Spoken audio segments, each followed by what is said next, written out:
ನಮಸ್ಕಾರ ವೀಕ್ಷಕರೇ, ನ್ಯಾಷನಲ್ ಟಿವಿಗೆ ಸ್ವಾಗತ. ನಾನು ಸ್ವಾತಿ ಸಾಲ್ಯನ್. ಮೊನ್ನೆ ಅಷ್ಟೇ ಮಲ್ಲಿ ಅಲಿಯಾಸ್ ಮಲ್ಲಿಕಾರ್ಜುನ, ದರ್ಶನ್ ಅವರ ಮಾಜಿ ಮ್ಯಾನೇಜರ್ ಆಗಿರುವಂತಹ ಮಲ್ಲಿಕಾರ್ಜುನ್ ಅವರು ಒಂದು ಪ್ರೆಸ್ ಮೀಟ್ ಅನ್ನ ನಡೆಸ್ತಾರೆ.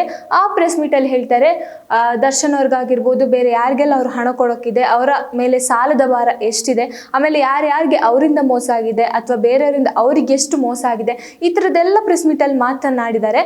ಸೊ ಅದ್ರ ಬಗ್ಗೆ ಅವ್ರು ಮಾತಾಡಿದ ರೀತಿ ನೋಡಿದಾಗ, ಮಾತಾಡಿದನ್ನ ನೋಡಿದಾಗ ನಿಜ ಏನೋ ಎಷ್ಟೋ ವರ್ಷ ಆದ್ಮೇಲೆ ಮತ್ತೆ ಕಾಣಿಸ್ಕೊಳ್ತಾ ಇದ್ದಾರೆ. ಏನೋ ಸಮಸ್ಯೆ ಆಗಿರ್ಬೋದು, ಏನೋ ಅವರ ಪರಿಸ್ಥಿತಿಯಲ್ಲಿ ಆಗಿರ್ಬೋದು, ಅವರು ಕೂಡ ಅಷ್ಟೇ ಅವರ ಮನೆಯವರಿಗೆ ಹೇಳ್ದೇನೆ ಹೋಗಿರುವಂಥದ್ದು, ಅವರ ಹೆಂಡತಿಗೆ ಮಾತ್ರ ಹೇಳಿರುವಂಥದ್ದು. ಅದು ಬಿಟ್ಟು ಬೇರೆ ಯಾರಿಗೂ ಅವ್ರು ಎಲ್ಲಿದ್ದಾರೆ, ಏನಾಗಿದ್ದಾರೆ ಅನ್ನುವ ವಿಷಯನೂ ಕೂಡ ಗೊತ್ತಿಲ್ಲ. ಅದರಲ್ಲೂ ದರ್ಶನ್ ಅವ್ರಿಗಂತೂ ಅವ್ರು ಏನಾಗಿದ್ರು, ಎಲ್ಲಿ ಹೋಗಿದ್ದಾರೆ ಅನ್ನುವ ವಿಷಯ ಅಂತೂ ಗೊತ್ತಿಲ್ಲ ಅಂತ ಅವರು ಕೂಡ ಅವರೇ ಸ್ವತಃವಾಗಿ ಹೇಳಿರುವಂಥದ್ದು. ಸೊ ಇದೆಲ್ಲ ಪ್ರೆಸ್ ಮೀಟ್ ಆದಮೇಲೆ ಮಲ್ಲಿಕಾರ್ಜುನ್ ಅವರ ಮೇಲೆ ಒಂದು ಸಿಂಪತಿ ಆಗಿರುವಂಥ ಒಂದು ಒಳ್ಳೆಯ ಭಾವನೆ ವ್ಯಕ್ತ ಆಗುತ್ತೆ. ಅಂದರೆ ಇಷ್ಟು ದಿನ ಇಲ್ಲದೆ ಇದ್ದವರು ಈಗ ಮತ್ತೆ ಬಂದು ಅವರ ಅಂದರೆ ದರ್ಶನ್ ಅವರ ಕೇಸಲ್ಲಿ ಆಲ್ರೆಡಿ ಅವ್ರ ಹೆಸರು ಬಂದು ಹೋಗಿರುತ್ತೆ.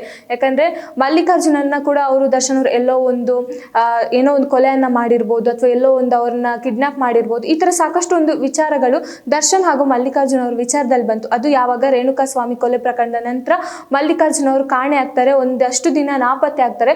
ಆ ಸಂದರ್ಭದಲ್ಲಿ ಮಲ್ಲಿಕಾರ್ಜುನ್ ಅವರ ಈ ಹೆಸರು ಕೇಳಿ ಬರ್ತಾ ಇರುವಂತದ್ದು.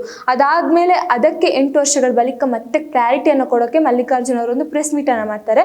ಸೊ ಆ ಪ್ರೆಸ್ ಮೀಟ್ ಅಲ್ಲಿ ಪ್ರೇಮ ಬರಹ ಚಿತ್ರದಕ್ಕೆ ಆಗಿರುವಂತಹ ಮೋಸ ಅಥವಾ ಅವರಿಗೆ ಆಗಿರುವಂತಹ ಆ ಕೇಸ್ ಇನ್ನೂ ಕೂಡ ಕೋರ್ಟಲ್ಲಿ ಇದೆ ಅಂತಾನು ಕೂಡ ಹೇಳಿದ್ದಾರೆ ಅವರು. ಸೊ ಅದರ ಬಗ್ಗೆ ಮಾತಾಡಿದ್ದಾಗಿರ್ಬೋದು, ಅಥವಾ ದರ್ಶನ್ ಅವರಿಂದ ಅವ್ರಿಗೆ ಎಷ್ಟು ಒಳ್ಳೇದಾಗಿದೆ, ಆಮೇಲೆ ಅವರು ಎಷ್ಟು ದರ್ಶನ್ ಅವ್ರನ್ನ ಹಣವನ್ನ ತೆಗೆದುಕೊಂಡ್ರು, ಬೇರೆಯವರಿಂದ ಎಷ್ಟು ಹಣವನ್ನ ತೆಗೆಸ್ಕೊಂಡ್ರು, ಈ ತರದೆಲ್ಲ ಹೇಳಿದ್ದಾರೆ. ಅದಾದ್ಮೇಲೆ ಮಲ್ಲಿಕಾರ್ಜುನ್ ಅವರು ಎಷ್ಟೋ ದಿನ ಆದ್ಮೇಲೆ ಬಂದಿದ್ದಾರೆ. ಒಂದು ಸಿಂಪತಿಯ ಭಾವ ಅವರ ಮೇಲೆ ವ್ಯಕ್ತವಾಗಿತ್ತು. ಆದ್ರೆ ಇದೀಗ ಅಂಥದ್ದೇ ಒಂದು ಆ ಪ್ರಕರಣಕ್ಕೆ ಈಗ ಮತ್ತೊಂದು ಟ್ವಿಸ್ಟ್ ಸಿಕ್ಕಿದೆ ಅಂತಾನೆ ಹೇಳ್ಬೋದು. ಯಾಕಂದ್ರೆ ದಿನಕರ್ ಅವರು ಅಂದ್ರೆ ದರ್ಶನ್ ಅವರ ತಮ್ಮ ಆಗಿರುವಂತಹ ದಿನಕರ್ ಅವರು ಒಂದು ಪೋಸ್ಟ್ ಅನ್ನು ಹಾಕ್ತಾರೆ. ಸೊ ಆ ಪೋಸ್ಟ್ ಅಲ್ಲಿ ಮಲ್ಲಿಕಾರ್ಜುನ್ ಅವರು ದೊಡ್ಡ ಮೋಸಗಾರ, ಈತನಷ್ಟು ಯಾರು ಮೋಸ ಮಾಡಲ್ಲ, ಇವನು ಹಣ ತಗೊಳಕ್ಕೆ ಮೋಸವನ್ನ ಮಾಡ್ತಾ ಇದ್ದಾನೆ ಪೋಸ್ಟ್ ಅನ್ನ ಹಾಕಿದ್ದಾರೆ. ಸೊ ಇದು ಎಲ್ಲ ಒಂದ್ ಕಡೆ ತುಂಬಾ ಚರ್ಚೆಗೆ ಗ್ರಾಸವಾಗ್ತಾ ಇರುವಂತಹ ವಿಷಯ. ಯಾಕಂದ್ರೆ ಮಲ್ಲಿಕಾರ್ಜುನ್ ಅವರು ಇದ್ರ ಹಿಂದೆ ದಿನಕರ್ ಅವ್ರ ಬಗ್ಗೆ ಆಗಲಿ ದರ್ಶನ್ ಅವ್ರ ಬಗ್ಗೆ ಆಗಲಿ ಒಳ್ಳೆ ಅಭಿಪ್ರಾಯವನ್ನ ವ್ಯಕ್ತಪಡಿಸಿದ್ರು. ದಿನಕರ್ ಅವರು ದರ್ಶನ್ ಅವ್ರನ್ನ ಭೇಟಿ ಮಾಡೋದು ಬೇಡ ಅಂತ ಹೇಳಿದ್ರು. ಯಾಕಂದ್ರೆ ದರ್ಶನ್ ಅವ್ರು ಆಗ್ಲೇ ಒಂದು ಜಾಮೀನ್ ಮೇಲೆ ಅಂದ್ರೆ ಜಾಮೀನ್ ಮೂಲಕ ಬಂದಿದ್ರು. ಸೊ ಆ ಕಾರಣಕ್ಕೋಸ್ಕರ ದಿನಕರ್ ಅವರು ಅವರನ್ನ ಭೇಟಿ ಮಾಡೋದು ಬೇಡ ಅಂತ ಏನೋ ಕೆಲವೊಂದು ಮಾತುಗಳನ್ನ ಹೇಳಿದ್ದು. ಅದಾದ್ರ ಬಳಿಕ ಇವಾಗ ದಿನಕರ್ ಅವರು ಒಂದು ಪೋಸ್ಟ್ ಅನ್ನು ಹಾಕ್ತಾರೆ. ಅಂದ್ರೆ ಮಲ್ಲಿಕಾರ್ಜುನ್ ಅವ್ರನ್ನ ಫೋಟೋವನ್ನ ಇಟ್ಕೊಂಡು ಪೋಸ್ಟ್ ಅನ್ನು ಹಾಕ್ತಾರೆ. ಈತನಷ್ಟು ದೊಡ್ಡ ಮೋಸಗಾರ ಯಾರು ಇಲ್ಲ, ಈತ ದರ್ಶನ್ನ ಹೆಸರನ್ನ ಬಳಸ್ಕೊಂಡು ಹಣ ಮಾಡೋದಷ್ಟೇ ಇವನ ಉದ್ದೇಶ ಅನ್ನುವ ಒಂದು ರೀತಿಯಲ್ಲಿ ಪೋಸ್ಟ್ ಅನ್ನ ಮಾಡಿದ್ದಾರೆ. ಸೊ ಇದ್ರ ಹಿಂದೆ ಏನಿದೆ, ಯಾಕೆ ಈ ತರ ಪೋಸ್ಟ್ ಅನ್ನ ಮಾಡಿದ್ದಾರೆ, ನಿಜವಾಗ್ಲೂ ಮಲ್ಲಿಕಾರ್ಜುನ್ ಅವರು ದರ್ಶನ್ ಅವರ ಹೆಸರಾಗಿರ್ಬೋದು, ತೂಗುದೀಪದ ಸಂಸ್ಥೆಯ ಹೆಸರನ್ನ ಬಳಸ್ಕೊಂಡು ಏನಾದ್ರೂ ಚೀಟಿಂಗ್ ಮಾಡ್ತಾ ಇದ್ದಾರಾ, ಹಣಕ್ಕೋಸ್ಕರ ಈ ತರ ಸಿಂಪತಿ ಗಿಟ್ಟಿಸ್ಕೊಳ್ತಾ ಇದ್ದಾರಾ ಅನ್ನೋ ಪ್ರಶ್ನೆ ಈಗ ಕಾಡ್ತಾ ಇದೆ. ಯಾಕಂದ್ರೆ ಮೊನ್ನೆ ಅಷ್ಟೇ ಅವ್ರು ಹೇಳಿರೋ ಮಾತಿಗೆ ಕ್ಲಾರಿಟಿ ಸಿಕ್ತು. ಓಕೆ, ಅವರು ಏನೋ ಒಂದು ಸಮಸ್ಯೆ ಇಟ್ಕೊಂಡು ಬಂದಿದ್ರು ಅಥವಾ ಏನೋ ಅವರಿಂದ ಸಮಸ್ಯೆಗಳಾಗಿದೆ, ಅದನ್ನು ಅವರು ತಪ್ಪು ಅಂತ ಒಪ್ಕೊಂಡಿದ್ದಾರೆ. ಆಮೇಲೆ ಪ್ರೆಸ್ ಮೀಟ್ ಮಾಡಿದ್ರು.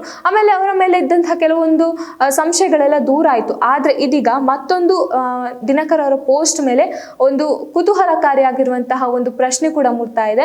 ಯಾಕಂದ್ರೆ ದಿನಕರ್ ಅವರು ಯಾಕೆ ಈ ತರ ಪೋಸ್ಟ್ ಮಾಡಿದ್ರು ಅನ್ನುವಂಥದ್ದು. ಅಂದ್ರೆ ದರ್ಶನ್ ಅವರ ಹೆಸರನ್ನ ಇಟ್ಕೊಂಡು ಅವನು ಲಾಭಕ್ಕೋಸ್ಕರ ಈ ತರ ಮಾಡ್ತಾ ಇದ್ದಾನಂತೆ ಸಾಕಷ್ಟು ಒಂದು ಮೆಸೇಜ್ ಅನ್ನ ಆಗಿರ್ಬೋದು, ಒಂದು ಪೋಸ್ಟ್ ಅಲ್ಲಿ ಬರ್ಕೊಂಡಿರುವಂತದ್ದು. ಸೊ ತೂಗುದೀಪ ಸಂಸ್ಥೆಯನ್ನ ಒಂದು ಅದರ ಹೆಸರನ್ನ ಬಳಸ್ಕೊಂಡು ಆತ ಏನೇನೋ ಹೆಸರನ್ನ ಮಾಡೋಕ್ಕಾಗಿರ್ಬೋದು, ಅಥವಾ ದರ್ಶನ್ ಅವರ ಹೆಸರನ್ನ ಬಳಸ್ಕೊಂಡು ಆತ ಇನ್ಯಾರು ಸಿಂಪತಿಯನ್ನ ಗಿಟ್ಟಿಸ್ಕೊಳ್ಳುವಂತ ಕೆಲಸವನ್ನ ಮಾಡ್ತಾ ಇದ್ದಾನೆ ಅನ್ನುವಂಥದ್ದಾಗಿರ್ಬೋದು.